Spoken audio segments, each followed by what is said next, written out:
प्रिय विद्यार्थियों, संस्कार भारती ऑनलाइन कालांश में आप सभी लोगों का हार्दिक स्वागत है। प्रिय विद्यार्थियों, आज हम बीए पार्ट फर्स्ट की आदिकाल एवं भक्ति काल के हमारे कवि कुशल लाभ के या कलोल के रचना है ढोला मारूरा दुहा, जो राजस्थान की आधारित यह एक लौकिक रचना है। जैसे कि हमने पूर्व में बताया था, लोक काव्य सुंदर।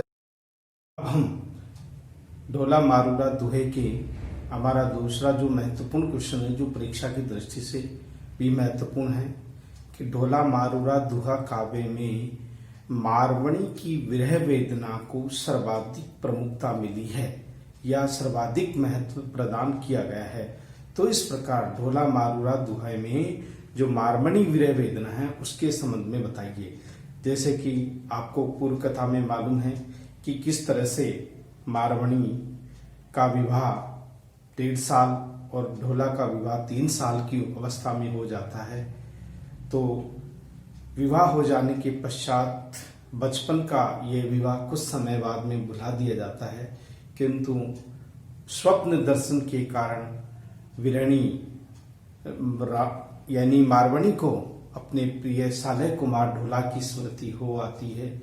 दाम्पत्य प्रेम विरह वेदना में पूरी तरह से झूलने लगता है और इसी विरह वेदना को कवि ने यहाँ पर हमारे साहित्यकारों ने वेदना को 4 भागों में बांटा गया है।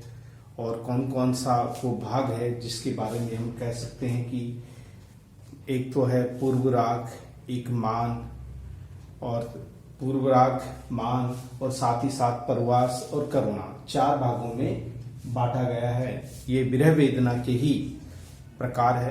पूर्व राग में क्या होता है कि जो नायिका है वो मिलने से पूर्व, वो उसे स्वप्न दर्शन के रूप में या किसी यानी कि मिलने से पूर्व की जो अनुभूति होती है वो पूर्व राग के अंतर्गत होती है, जिसे देखा नहीं सुना नहीं लेकिन अचानक उसकी अनुभूति होने लगती है, वो पूर्व राग के अंतर्गत आती है।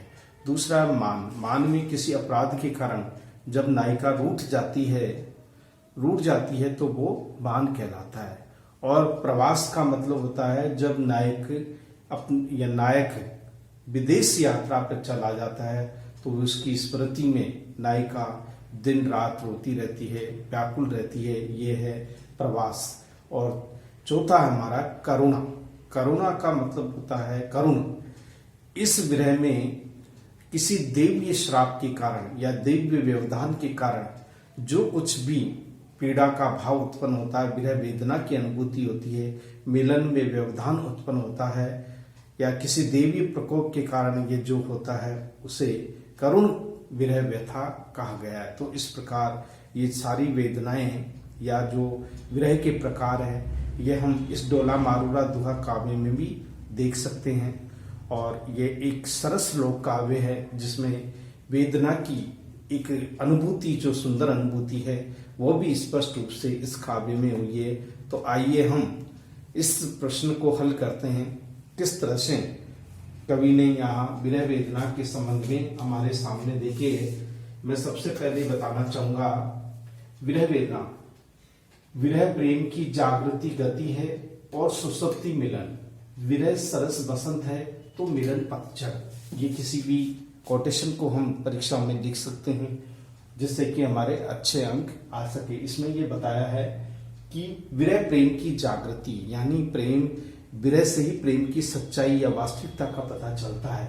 और सुसुप्ति मिलन, मिलन तो एक सपना है और साथ ही साथ विरह सरस बसंत है। विरह में ही प्रेमी जीवन की अनुभूति करता है, प्रेम की वास्तविक अनुभूति करता है, तो वो बसंत के समान है। और मिलन क्या है? पतझड़।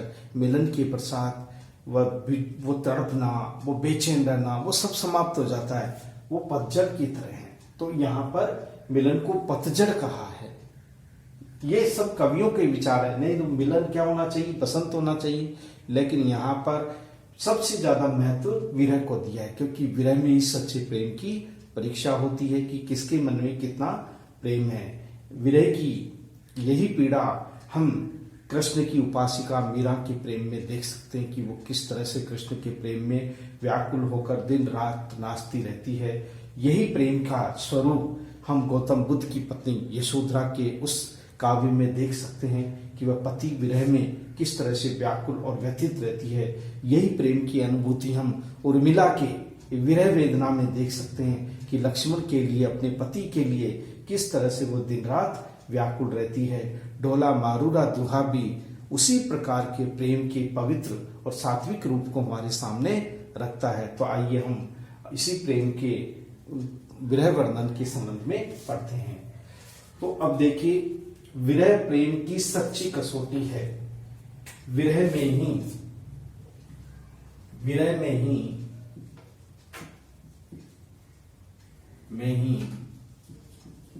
सच्चे प्रेम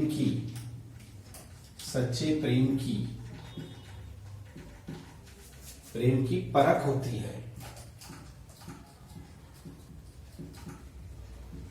है। साथ रहने पर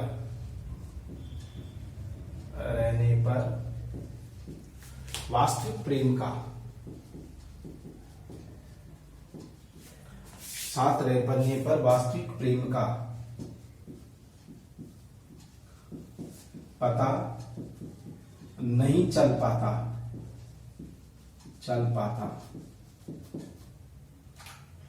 इसका पता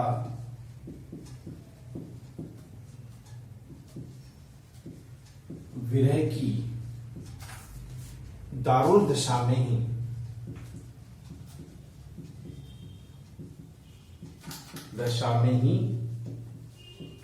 हो सकता है। यानी विरह की उस दारुण दशा में ही हो सकता है। विरह प्रेम का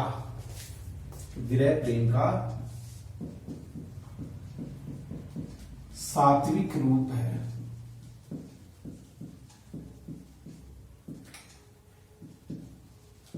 विरह की अग्नि में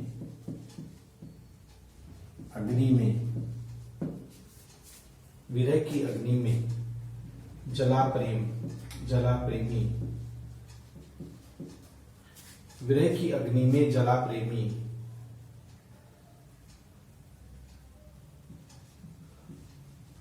अमर हो जाता है।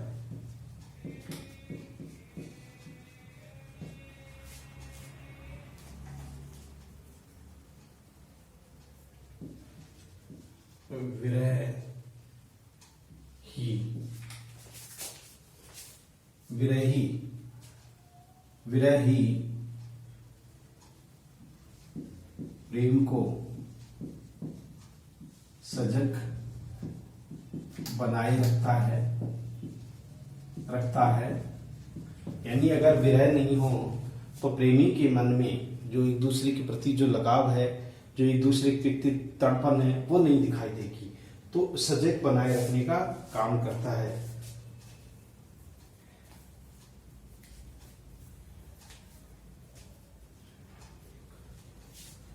संयोग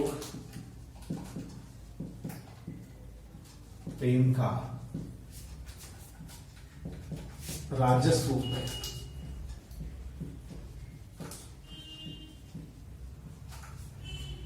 राजस रूप है और वियोग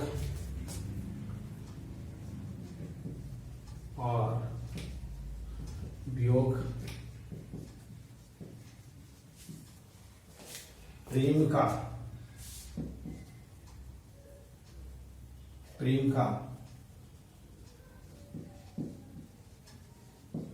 सच्चा एवं अनूठा रूप है। अर्थात विरह प्रेम की कसौटी है। विरह में ही सच्चे प्रेम की परख होती है। साथ रहने पर वास्तविक प्रेम का पता नहीं चल पाता। विरह की दारुण दशा में ही हो सकता है। विरह प्रेम का सात्विक रूप है। विरह की अग्नि में जला प्रेमी अमर हो जाता है। विरह की प्रेम को सजग बनाए रखता है। संयोग प्रेम का राजस रूप है और वियोग प्रेम का सच्चा एवं अनूठा रूप है।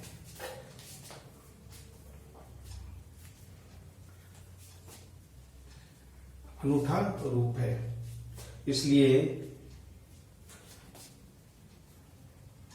विरह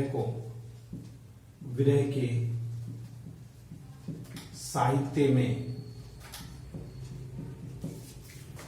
साहित्य में अनेक रूप देखने को मिलते हैं। जैसे मीरा के विरह में कृष्ण प्रेम की मीरा के प्रेम में कृष्ण प्रेम की अनुभूति होती है। मीरा के विरह में कृष्ण प्रेम की अनुभूति होती है। वहीं गौतम की पत्नी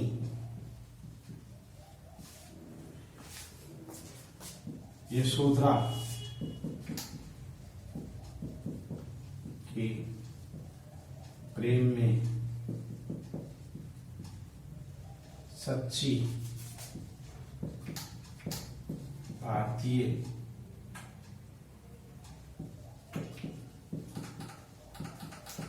त्यागशील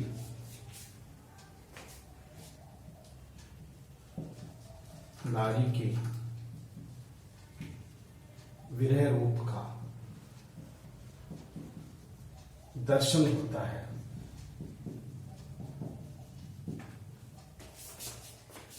वहीं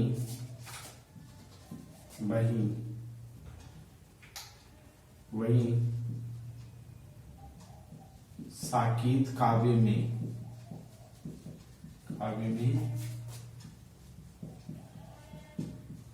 उर्मिला का प्रेम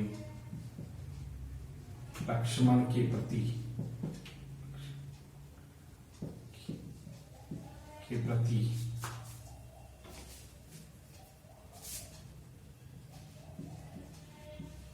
दीपक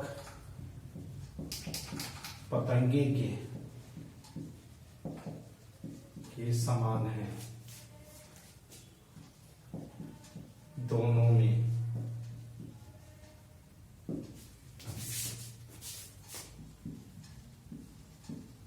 विरह की अनुभूति है।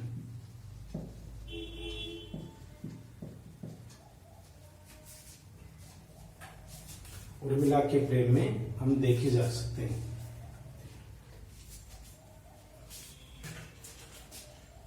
विरह की अनुभूति है। इसी प्रकार ढोला मारूरा दोहा काव्य में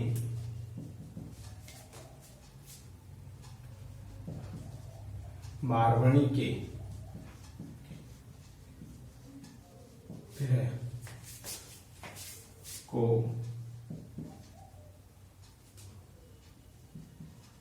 नया रूप दिया गया है।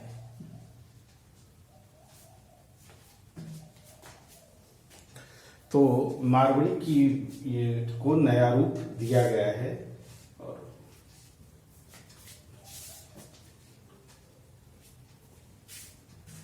दिया वियोग वर्णन का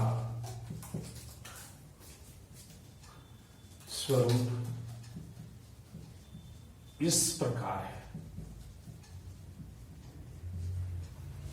तो ये सभी जो विशेषताएं हैं वो हम वियोग के रूप में देख सकते हैं कि जितना कृष्ण उर्मिला की पत्नी लक्ष्मण के प्रति उसके मन में कितना प्रेम था, यशोधरा यानी गौतम बुद्ध की पत्नी यशोधरा के मन में अपने पति के प्रति कितना अगाध प्रेम रहा है, इसकी अनुभूति भी इसमें देख सकते हैं। तो इस प्रकार ये जो है, इस प्रकार वियोग वर्णन का स्वरूप है। वियोग की 4 दशाएं हैं। अब आता है सबसे पहले वियोग का स्वरूप। सबसे पहले आता है वियोग का स्वरूप।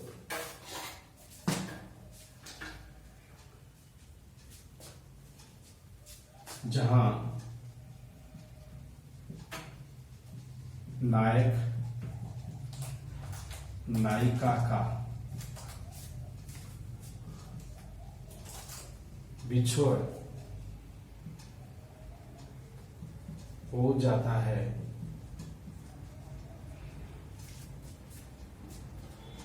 वहां वियोग दशा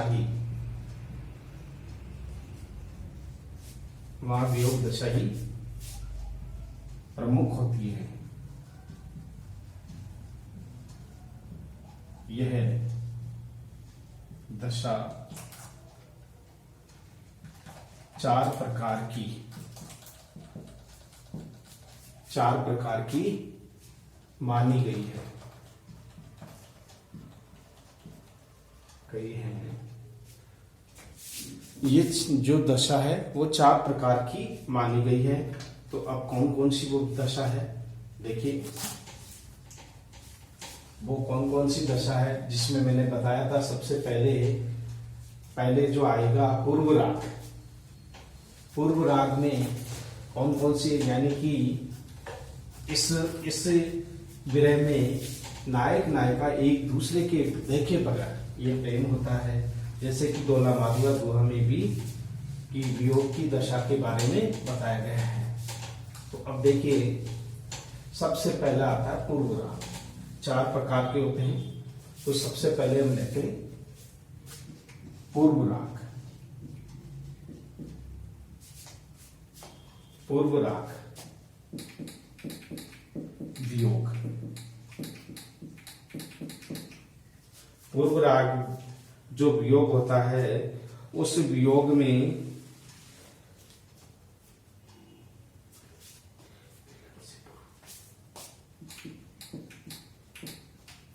मिलन से पूर्व उत्पन्न प्रेम का भाव जो मन में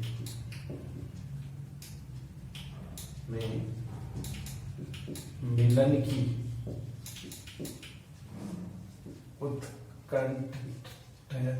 उत्कंठता मिलन की उत्कंठा जगाता है। मिलन की उत्कंठा जगाता है, वह पूर्व राग है।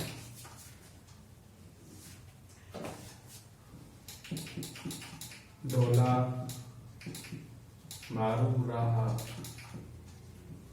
दुहा में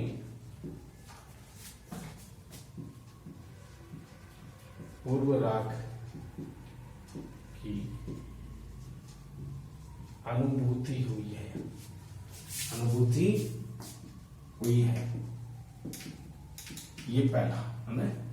अब दूसरा हम लेते हैं पूर्व राग के बाद में मान। ये भी विरह का प्रकार है। इसमें नायिका किसी अपराध के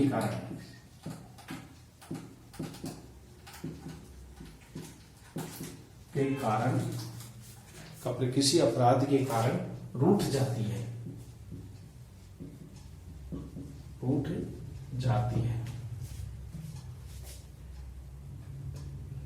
जिसे मान कहा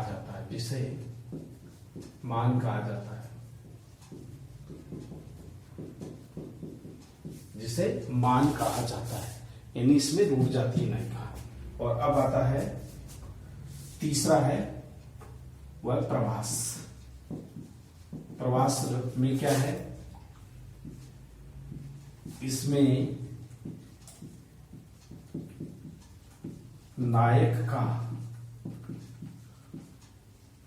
विदेश या परदेश में चले जाना, परदेश में चले जाने पर नायिका के हृदय में उत्पन्न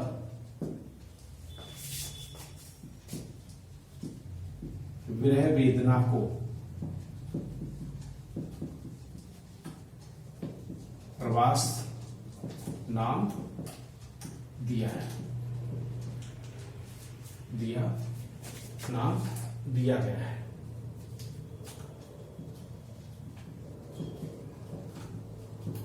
दिया गया प्रवास। अब चौथा जो है वो कौन सा है? वो है करुण। इसमें किसी देवीय शक्ति के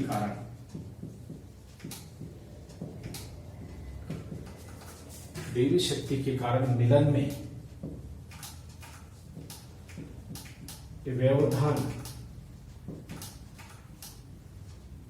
व्यवधान आता है। मिलन की आशा क्षीण हो जाती है। वहां करुण विरह की अनुभूति होती है। विरह की अनुभूति होती है। तो ये है 4 प्रकार की जो विरह वेदना है, उस विरह वेदना की अनुभूति की गई है। तो इस प्रकार ये करुण है, करुण जिसमें किसी देवी शक्ति के कारण मिलन में व्यवधान आता है और मिलन की आशा क्षीण हो जाती है, वहां करुण विरह की अनुभूति होती है। ये सब विरह के प्रकार है। इस प्रकार ये जो है इसे विरह के प्रकार है, अनुभूति होती है। इस प्रकार ये सभी विरह की विभिन्न दशाओं का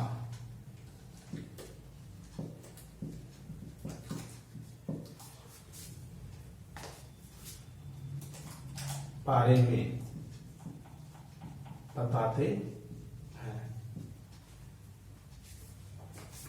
बताते हैं।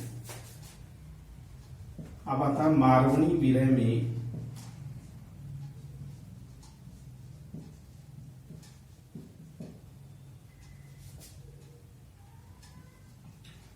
प्रवास विरह की प्रधानता है।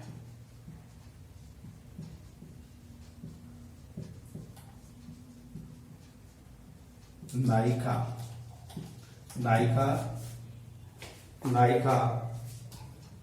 क्या नाम, मारवणी साले कुमार के लिए यानी डोला के लिए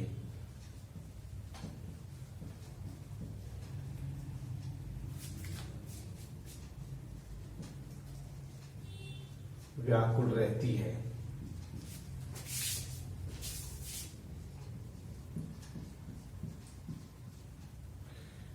व्याकुल रहती है।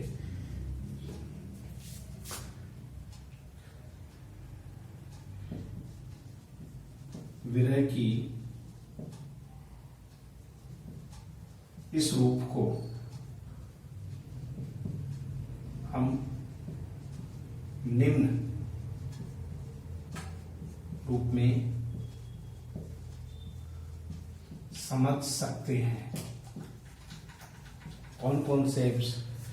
तो अब आता है हमारा, अब हम यहाँ आते हैं, वह है मारवणी की विरह वेदना के संबंध में। तो ये पूर्व राग के बारे में ये 4 प्रकार के जो वियोग की जो दशाएं हैं इनके बारे में हमने पढ़ा। अब वियोग की दशाओं के बारे में अब हम आता है मूल जो हमारा चैप्टर है। ये तो हमारे विरह की जो दशाएं थी, जो विरह के बारे में ही बताते हैं। अब उसके बारे में अब हमारा आता है विरह वर्णन, नार्वतिक यानी विरहणी मारवणी का विरह वर्णन। देखिए इस विरह वर्णन में प्रधानता मारवणी की विरह वेदना की है। देखिए इस रूप में कवि ने सामने रखा है।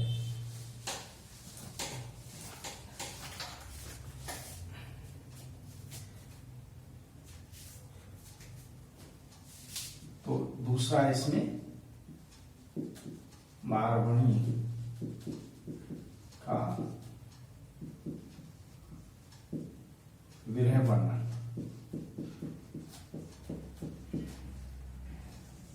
ये तो पहले तो थी विरह की विभिन्न प्रकार और अब आता है मारवणी का विरह वर्णन।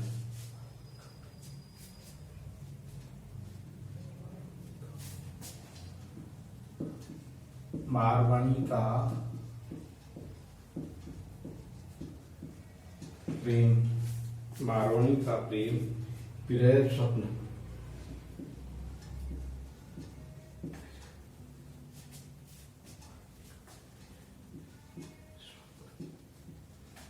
स्वप्न दर्शन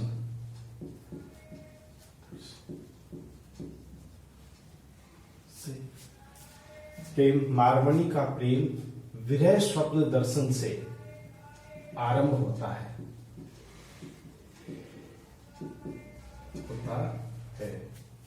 होता है। इसे पूर्व राग की, इसे पूर्व राग की कोटि में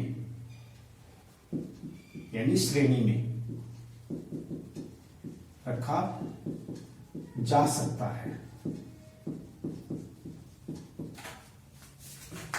रखा जा सकता है।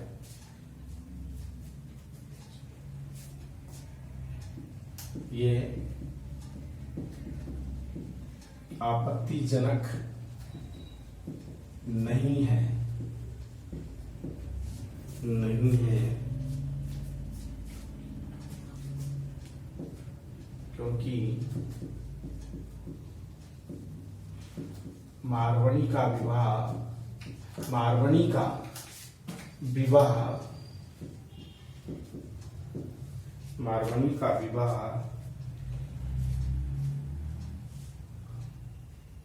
1.5 वर्ष की अल्प आयु में हो जाता है, हो जाता है।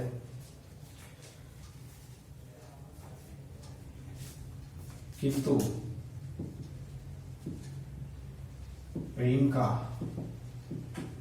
प्रथम अंकुरण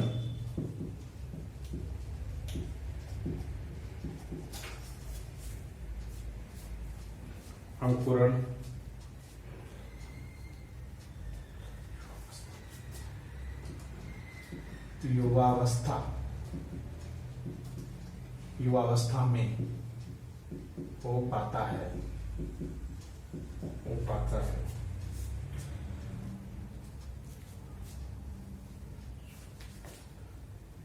राजकुमार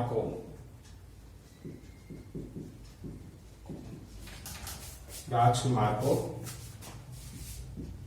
सपने में देखने के साथ ही वह उसकी वियोग में तड़पने लगती है,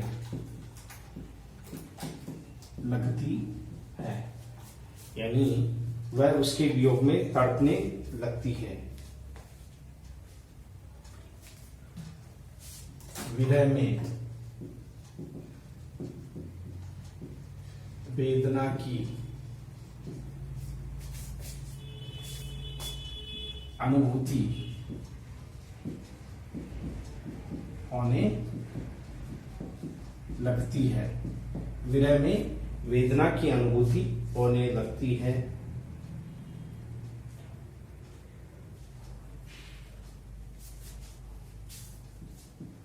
मारवणी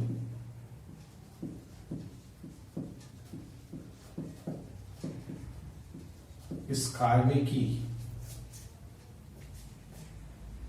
मुख्य विरहिणी नायिका है, जो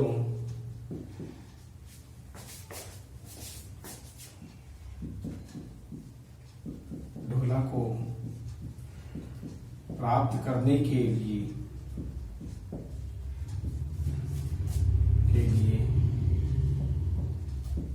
अनेक प्रकार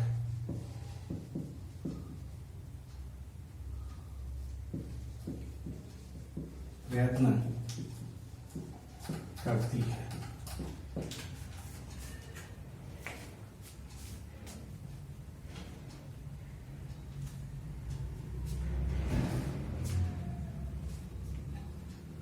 विरह नायिका है। इस प्रकार हम ये कह सकते हैं कि देखिए, मारवणी का प्रेम विरह स्वप्न दर्शन से ही आरंभ होता है। इसे पूर्व राग की कोटि में रखा जा सकता है। यह आपत्तिजनक नहीं है, क्योंकि मारवणी का विवाह 1.5 साल की अल्पायु में हो जाता है, किंतु प्रेम का प्रथम अंकुरण युवावस्था में ही हो पाता है। राजकुमार को सपने में देखने के साथ ही वह उसके वियोग में तड़पने लगती है। विरह में वेदना की अनुभूति होने लगती है।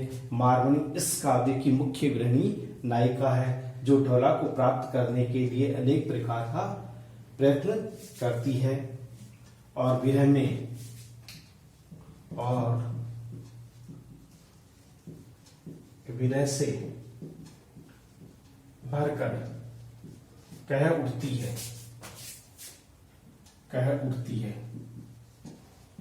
उठती है। इसका उदाहरण देखिए, क्या कहती है।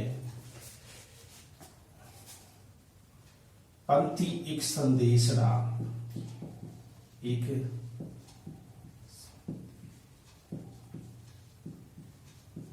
लग ढोला पहुंचाई, लग ढोला पहुंचाई।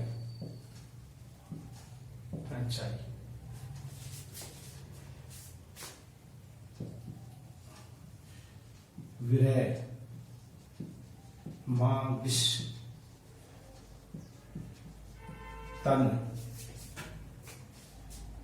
बसत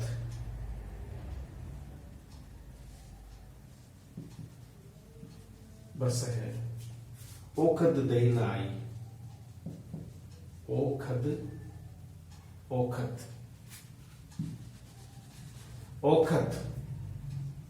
यानी औषधि। ओखद दई न आई, अर्थात पंथी एक संदेशदा लग ढोला पहुंचाई, विरह महाविष तन बसई, ओखद दई न आई। क्यों तुम इस विरह वेदना को समाप्त करने के लिए औषधि मुझे प्रदान, यानी विरह के लिए आप ही औषधि दे सकते हो। आपके दर्शनों की औषधि है, आपके मिलन की औषधि है, उसी से ये विरहणी ठीक हो सकती है। अब ये उदाहरण था। तो इस प्रकार मारवणी के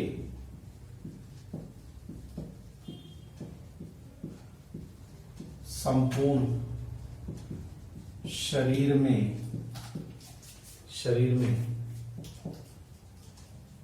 विरह विष के रूप में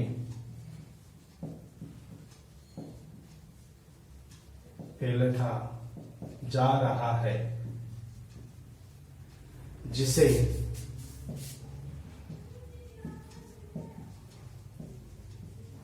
विरहिणी के लिए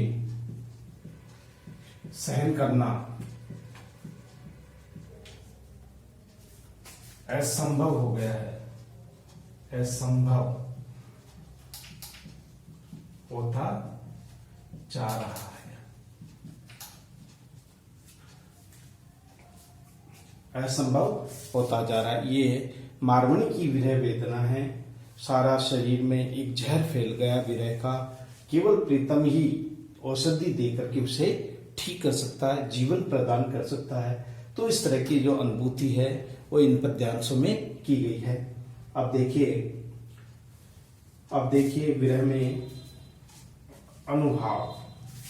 अब हम जो विरह की अवस्था है उसमें हम अगला पॉइंट लेते हैं, वह है विरह में अनुभाव की स्थिति। अनुभाव, ये सभी विरह की दशाएं हैं जिनके बारे में हम पढ़ेंगे।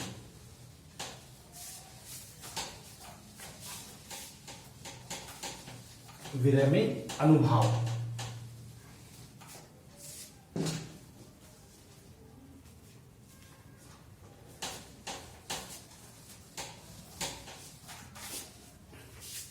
तीसरी दशा है विरह में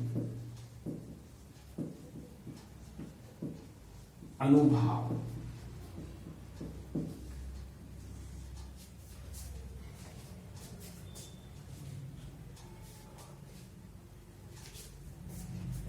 जब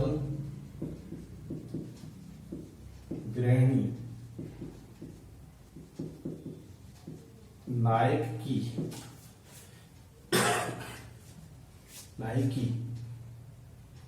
नायक की वेदना में, विरहिणी नायक की वेदना में दिन रात आंसू बहाती रहती है। आंसू बहाती रहती है। आंसू बहाती रहती है।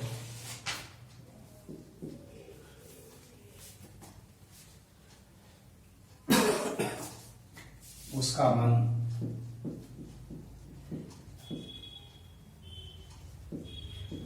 पूरी तरह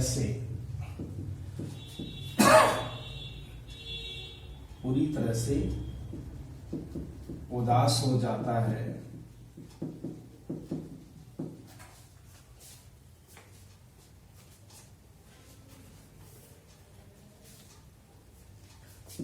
तो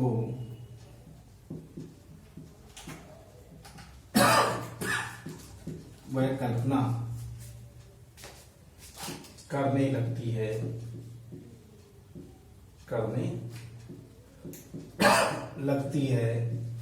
कि आज मैंने अपने प्रियतम को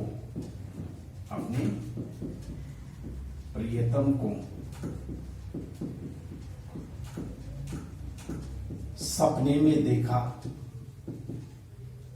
में देखा। मैंने अपने प्रियतम को सपने में देखा। उसकी याद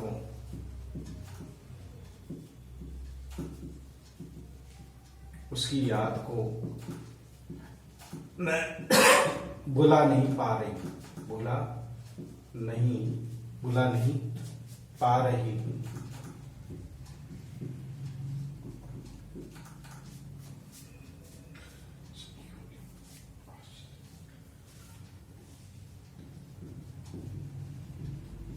सखियों ने आश्चर्य से कहा,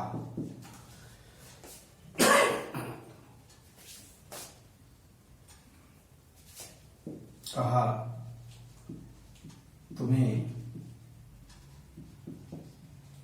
राजकुमार सागर को बिना देखे प्रेम कैसे हो गया?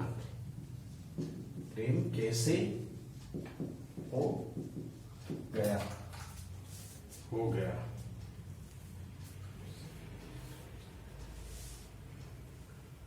गया, हमें बताओ, हमें बताओ।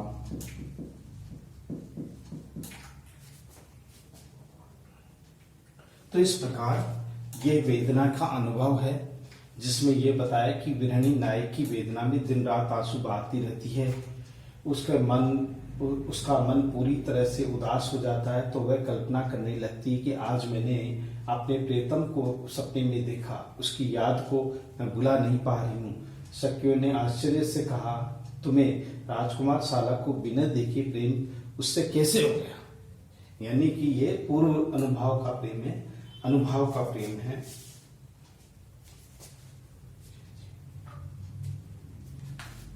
इसका उदाहरण है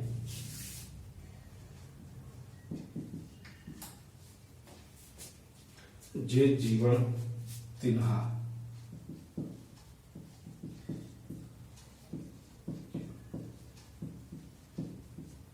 जे जीवन तिन्हा तन ही माही बसंत।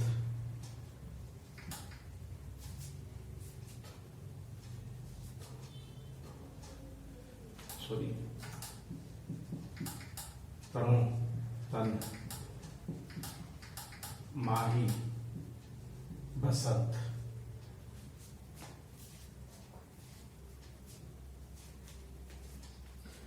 धारई दूध पियो करे,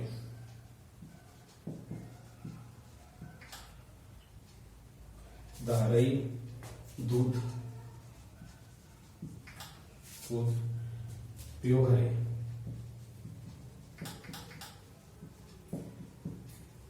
पियो हरे बालक किम काटत, बालक किम काटत। तो इस प्रकार है कि बचपन का जो प्रेम है, जब दूध अवस्था में उसका प्रेम हुआ था, तो उस प्रेम की अनुभूति वो तो केवल अनुभव कर रही है।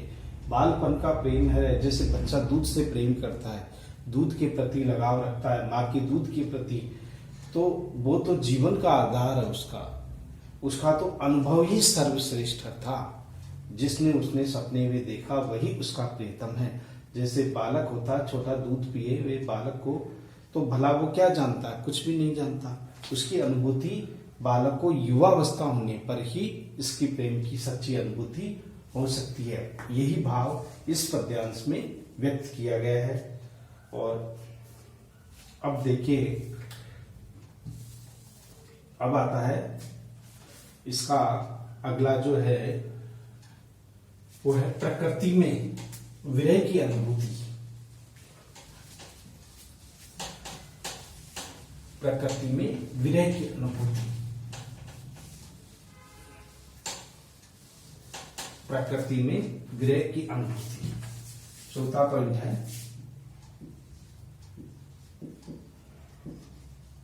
प्रकृति में विरह की अनुभूति।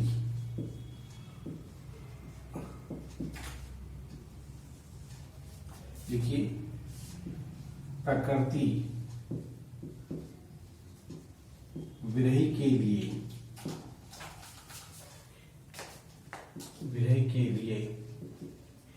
सहचरी रही है,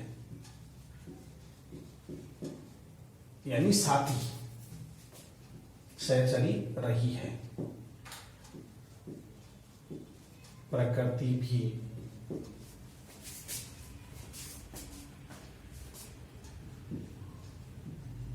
विरहिणी,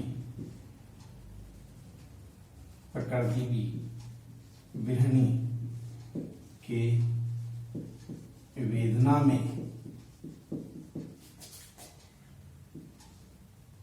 उसकी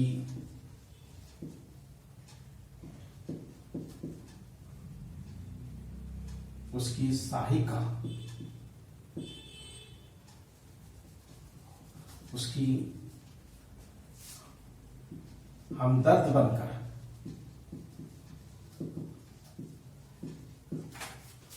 उपस्थित रही है।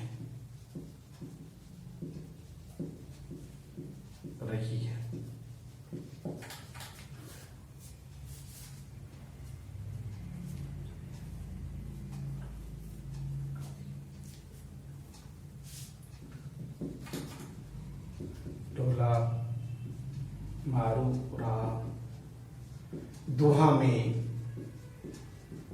प्रकृति के विविध रूप देखने को मिलते हैं। प्रकृति के विविध रूप देखने को मिलते हैं।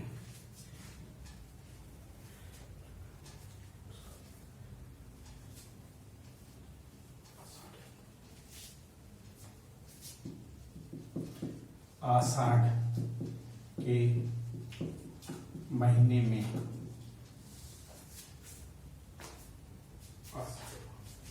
या आषाढ़ के माह में बादल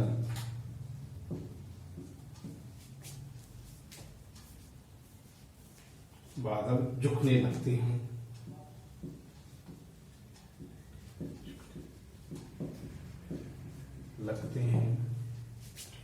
पपिया पीयू पीयू नट, पपिया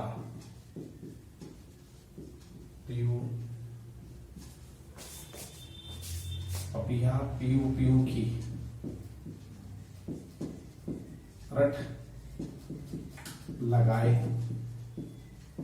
रहता है।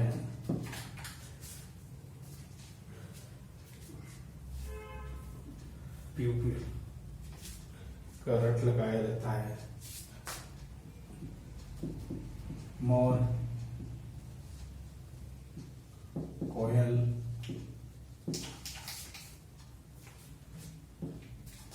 और भ्रमर आदि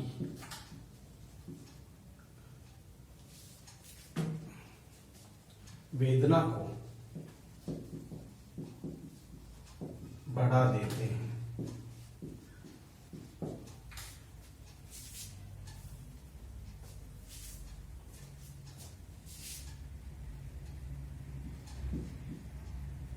पपीह का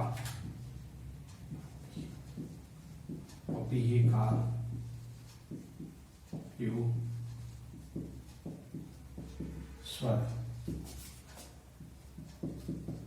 नायिका की वेदना को अत्यधिक बढ़ा देता है। बढ़ा देता है,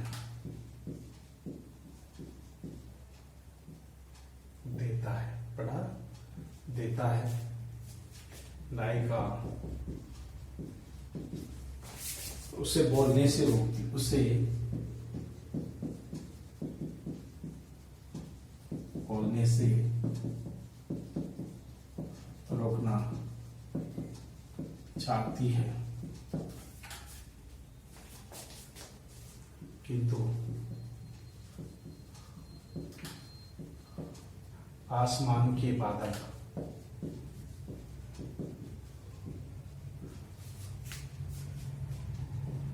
गरज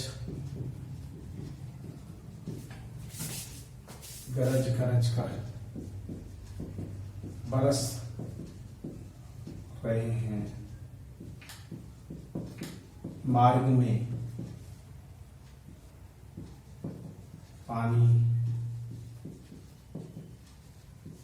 पानी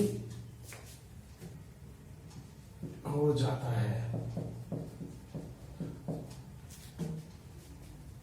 वह सोचती है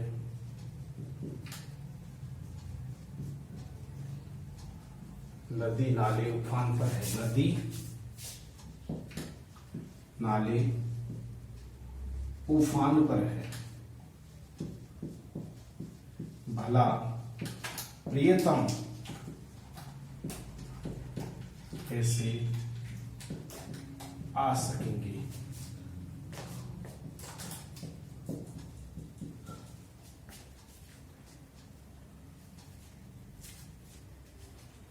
फिर वह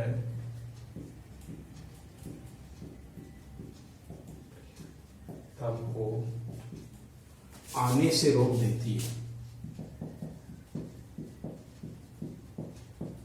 रोक देती है, वह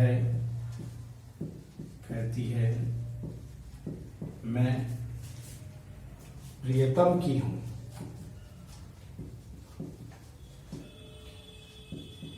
और प्रियतम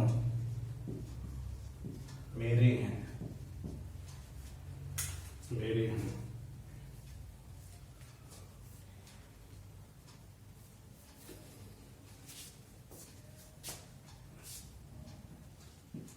इसलिए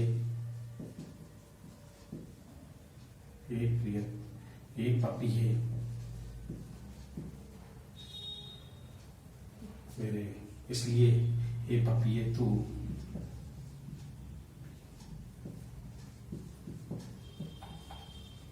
को बोलना छोड़ दे।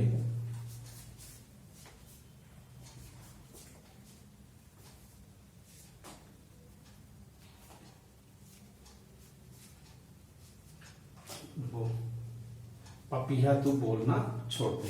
तो ये जो वेदना है, उस वेदना की अनुभूति देखिए।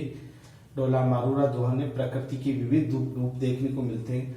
आषाढ़ के माह में बादल झुकने लगते हैं, पपिया पीरू पीरू की रट लगाए रखता है, मोर कोयल भरमर आदि वेदना को बढ़ा देते हैं। पपिया पीरू पीरू के स्वर में नायिका की वेदना को अत्यधिक बढ़ा देता है। नायिका उसे बोलने से रोकना चाहती है, किंतु आसमान के बादल गरज गरज कर बरस रहे हैं, मार्ग में पानी पानी हो जाता है। तो वह सोचती है नदी नाले उफान पर है, भला प्रियतम कैसे आ सकेंगे। फिर वह प्रियतम को आने से रोक देती है। वह कहती है कि मैं प्रियतम की हूं और मेरे प्रियतम मेरे हैं, इसलिए हे पपी है तू पीयू पीयू को बोलना छोड़ दे। यानी वो उनसे ईर्ष्या रखने लगती है, उससे कोई प्रेम नहीं है। तो इस प्रकार से ये जो वेदना है,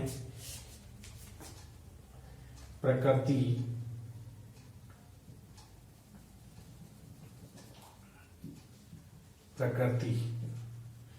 नायिका की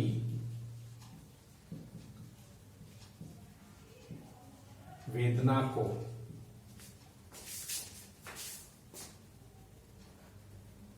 बढ़ा देती है,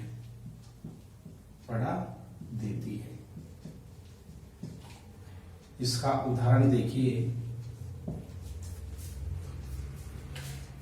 बिजलियां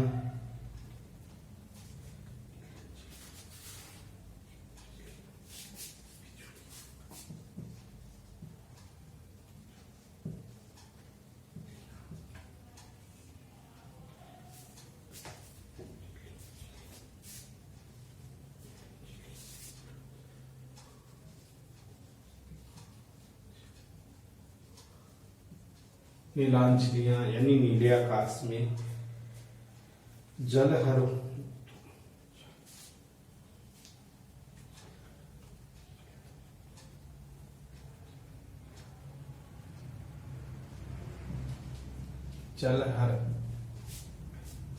तू ही लज्जित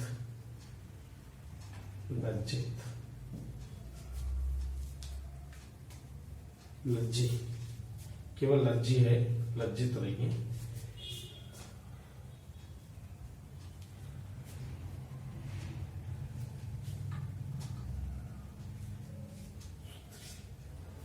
शेष विदेश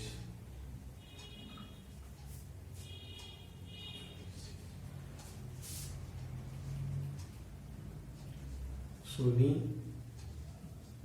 सेज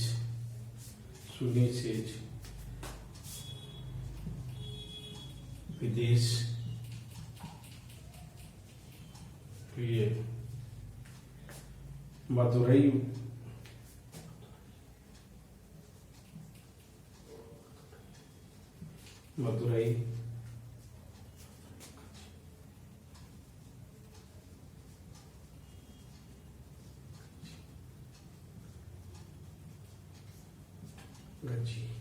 यानी आसमान में, नीले आकाश में बिजलियां चमक रही है, दमक रही है।